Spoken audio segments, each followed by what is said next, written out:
Hizmet movement. As a sociologist, first I'm looking at it as a social movement.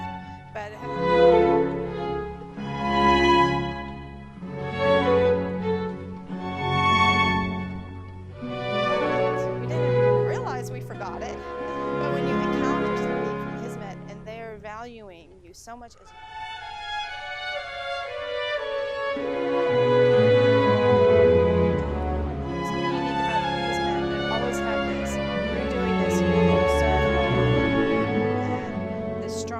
service component.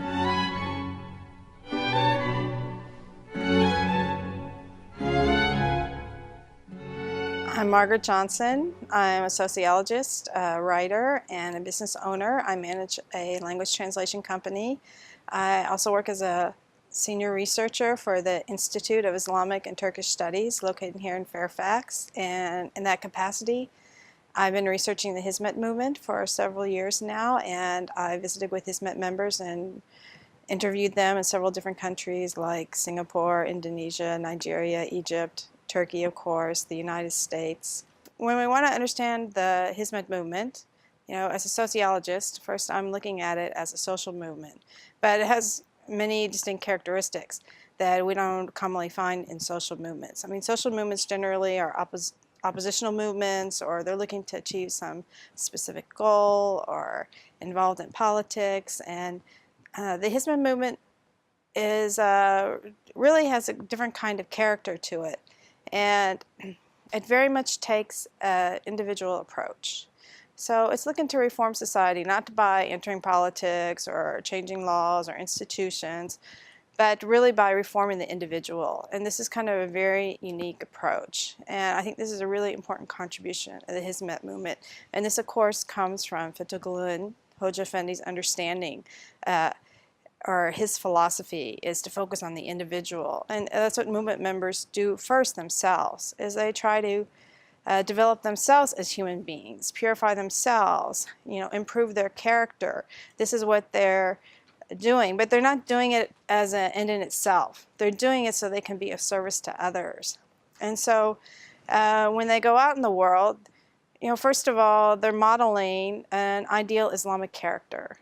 And the Hizmet people are among the best people I've ever met in my life here on earth, just, as human beings.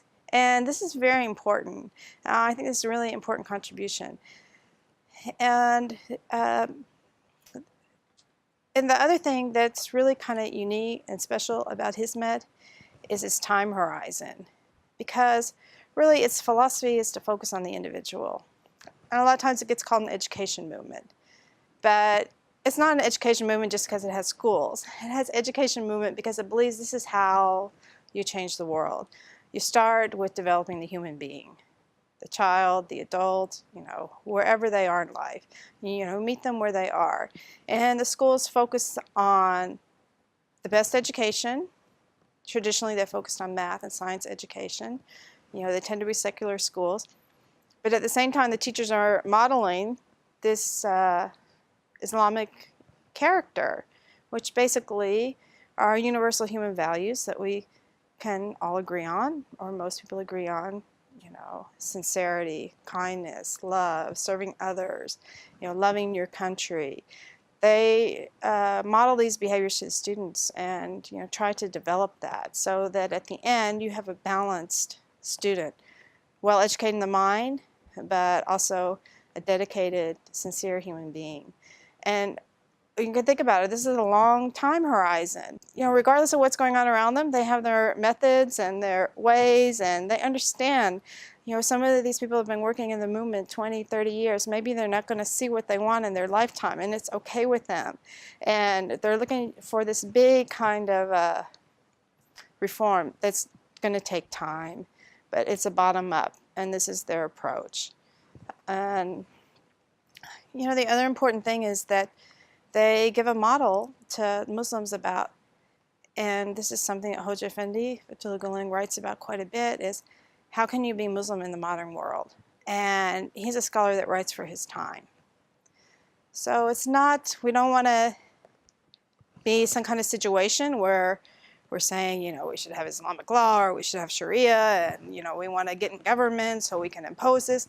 You know, Hizmet does not take that approach at all. So they're saying, and what Hoja Effendi says is, you can live your Islamic character, your Islamic values, your Islamic way of life now. You can do it now, regardless of what the particular governmental structure is you're living under. So, and this way it's also unique because it's not a political movement, and this kind of separates it from other kind of movements. It doesn't mean that it doesn't have reformation or, you know, reform, but the vision is very different, and this is really important. And so it's important for individuals, important for Muslims, and then for non-Muslims, we go, you know, wider circle. Hizmet movement is an example of Muslims living their faith fully and living in harmony with people that are different from them. And this whole idea of peaceful coexistence. They're living this, modeling this, and showing the way. And this is really important for the Western world. They can see this as, you know, an antidote to this idea. Because we know, if we look at survey research, that a lot of Westerners and Americans, they fear Muslims. You know, they're thinking negatively about Islam. And so the Hizmet really provides a very strong counterweight, you know, a positive example to these negative ideas. So the schools that are around the world are very important. I mean, they're important for several different dimensions. But if we just want to take, you know, I talked about the importance of peaceful coexistence and modeling Islamic behavior and how important that was. Well, what you see in the schools, they're not just places of education. Like, on purpose, you will see in the Hizmet schools, they bring together children from different ethnic groups, from different religious groups, on purpose in the same school. So in Nigeria, which everybody knows, has issues with Muslim-Christian conflicts, and riots periodically, and killings, you know, very difficult situation. But what you will find in the Hizmet schools in Nigeria, you're going to find Christians and Muslims in the school together, children learning side by side, being friends. And so they're having these experiences about learning, what does it mean? They're learning about each other. So then the person is not the other anymore. And they can learn how to get along with each other. So they're learning this idea about peaceful coexistence. Maybe if you want to compare it to other Sufi movements, it very much has a strong emphasis on, you know, developing that perfect human character, like other Sufi movements do. But one key thing is that for what ends? You know, the purpose is to go be of service. So something unique about Hizmet, it always had this, you're doing this so you could go serve humanity. And the strong service component from the beginning. And the other thing that I already mentioned, it's not a political movement. It's not looking to become a political party or endorse certain politicians. You know, in Turkey you see it have a voice in the political arena as a civil society organization, you know, because part of Hizmet values is to support democracy, protection of minority rights, justice, freedom, religious freedom, freedom of the press, you know, all of these different kinds of important aspects of a democratic society. So there, like you saw, Hizmet support the democratic, the constitutional referendums. But at the same time, Hizmet is not going to support any particular candidate. It's not going to pledge loyalty to any particular individual, political individual, because it says, you know, whoever shares our values. So it's not looking to be a political movement. It's not looking for political power. And in fact, Hoja Effendi, Fethullahu Gulenu, he explicitly, you know, cautions his followers away from that. So it's unique in this way too. Hizmet's engaged in a lot of charitable activities around the world. And this is really profoundly important. I mean, it's important for, obviously, the recipients of the charity are benefiting from that. But it's also, again, it's a way of dialogue. It's saying, you know, we're Muslims, this is what we do. And, you know, some Muslim people might object and say, why are you giving charity to non-Muslims when Muslims are suffering so much in the world? And it is true.